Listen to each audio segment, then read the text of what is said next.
You're live on the Pulse. Some heated debate taking place in studio while we went to ad break. I certainly still remain an incredible skeptic.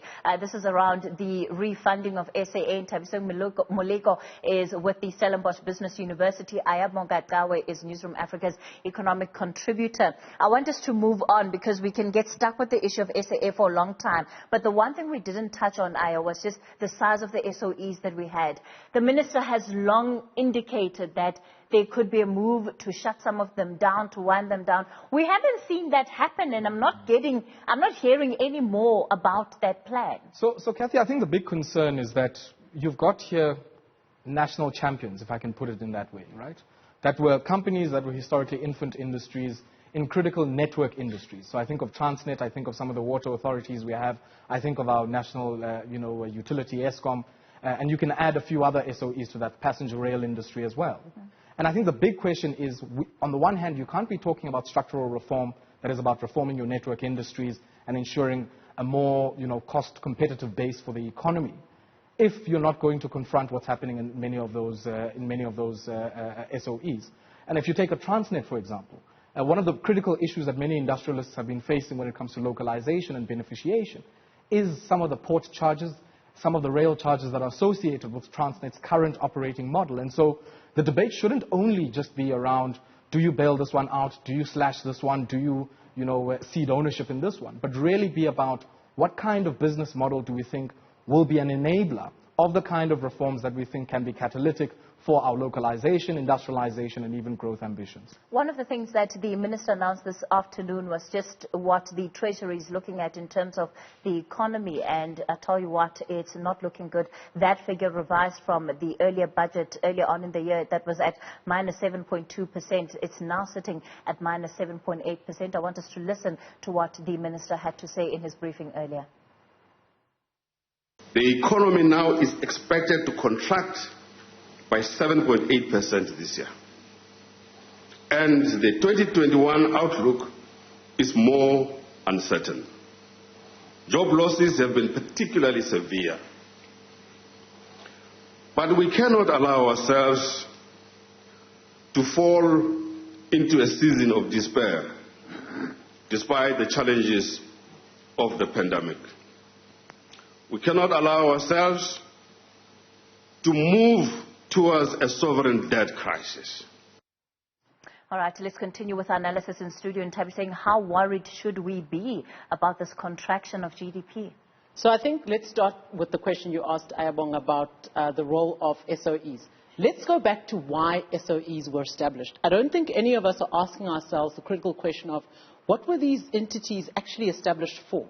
And I want to answer it in the economic question, in the greater economic question. They've been set up so that the cost of doing business is subsidized. So the input costs of a lot of your subsectors, whether you're agri, manufacturing, ICT, are taken or absorbed by the state. Mm-hmm. That's one. Two, labor absorption is done by these processors, Transnets, and other type of SOEs, particularly those that are not capital intensive. They were specifically established to deal with the Afrikaner labor problem, right? Why are we not reutilizing our SOEs in the same light? So let's go back to why they were established. They were established to primarily make the input costs of doing business lower. So instead of moving on roads, you have rail, right? That is subsidized by the state. This is what Europe is doing. This is how they subsidize their complete agri-value chain, right? Instead of looking at the cost of the ICT, you subsidize the modernization of that infrastructure through these SOEs. So I just want to go back to the question of why. So in the configuration of all these SOEs, we've got to look at it, I think, an assessment of what is critical for the growth path that we're looking at. That's number one. Number two, if they are still critical in terms of subsidization of some of the costs of doing business across the board, we can have an assessment of that. Has this been done by National Treasury?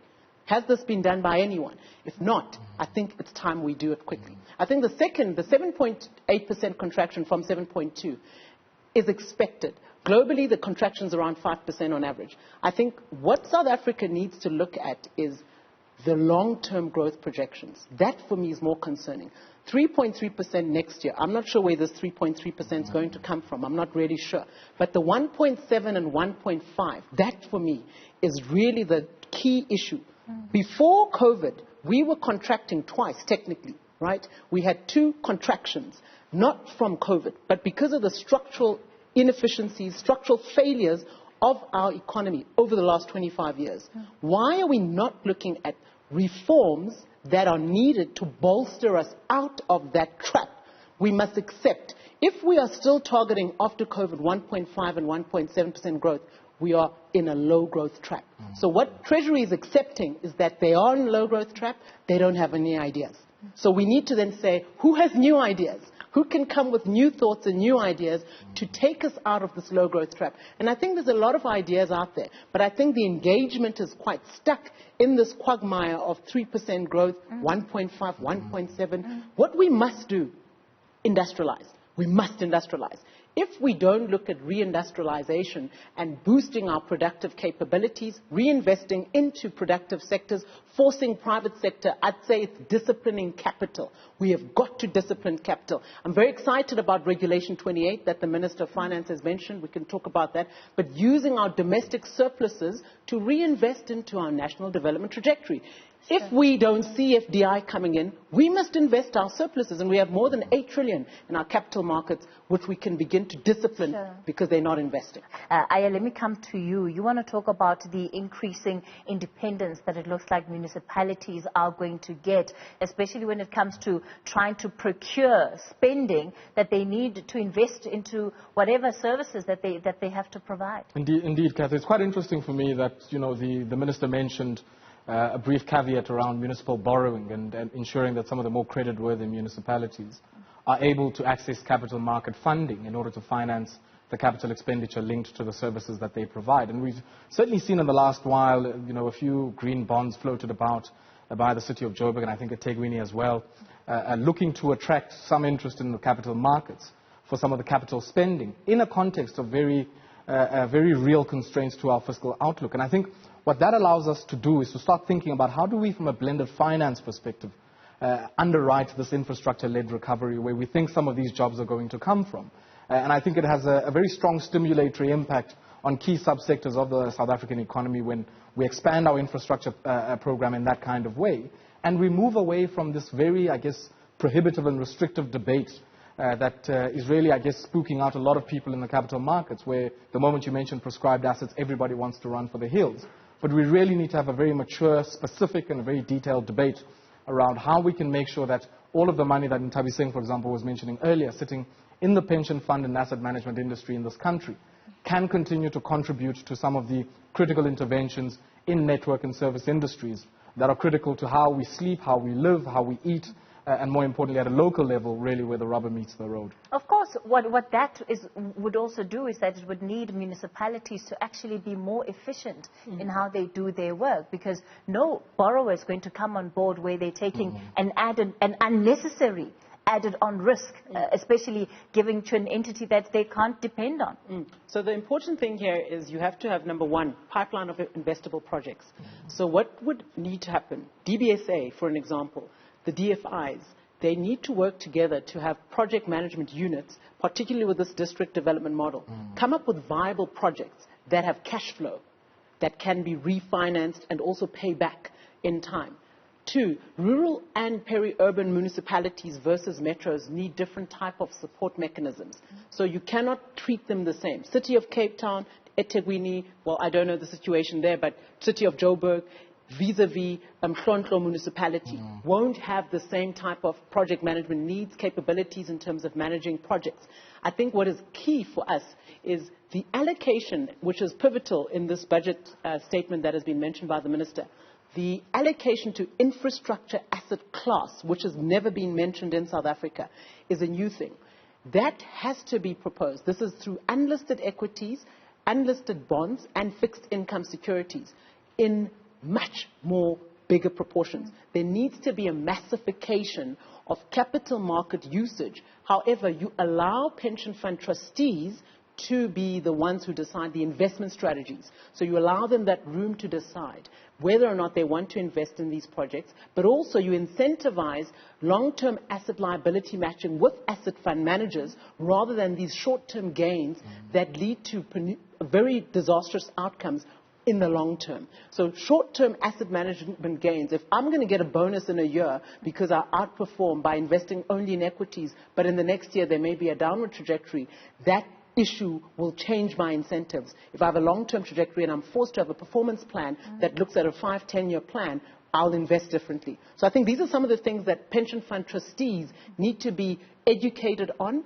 and also open to, because other countries, Canada, Portugal, Australia, a whole lot of different funds invest up to 20-30% of their assets in national development priorities, infrastructure asset investment. And this is the norm. But South Africa, with 10.8 million unemployed people, 50% poverty, 30-point-something million people living in poverty, and inequality, which is the worst in the world, is sitting at less than 2% investment into national development priorities. There is something wrong there. Just a minute. If I'm sitting as a resident in a metro, I get excited, yay. There'll be so much more access to different types of things.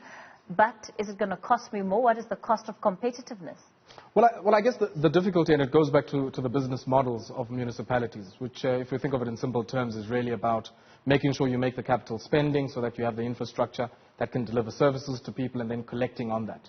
And I think we've seen, certainly for water services and even electricity, massive rises there on the back, of course, I think in the electricity space of NERSA and what has been happening there. And we might see something similar in the water space. But I think the real idea around some of these issues that we're raising on municipal borrowing is around the economic infrastructure that can be able to generate predictable cash flows that allow some of these asset classes that Nthabiseng was referring to be able to invest in some of those projects. And I would further add that then should be able to free up some space for DFIs like the DBSA as the dominant municipal lender to then go to the Mshontos, the OR Tambos, the Chris Hani municipalities and finance infrastructure there on terms that are probably much better than what those municipalities would get if they went to the capital markets.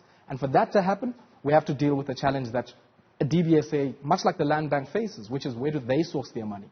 And they source it from the same capital markets. And maybe it's about time the likes of the central bank begin to intervene directly so in that space on concessional terms to give that some of that money. I'm not even going to open the door for this conversation. Both of you are unruly. You're causing a ruckus. We're going to end the conversation here. Why do you run when you talk about the central bank? You can say that I banned you, I filtered your speech, whatever the word you used to describe. Unfortunately, we've run out of time for this interview, but I'll certainly invite both of you back because I can see there's a lot more that they have to say on the different matters around the economy. So we'll try and have that be within the coming week while all of these issues are so fresh and top of mind. Dr. Nthabiseng Moleko from Stellenbosch Business School and Newzroom Africa's economic contributor, Ayabonga Cawe.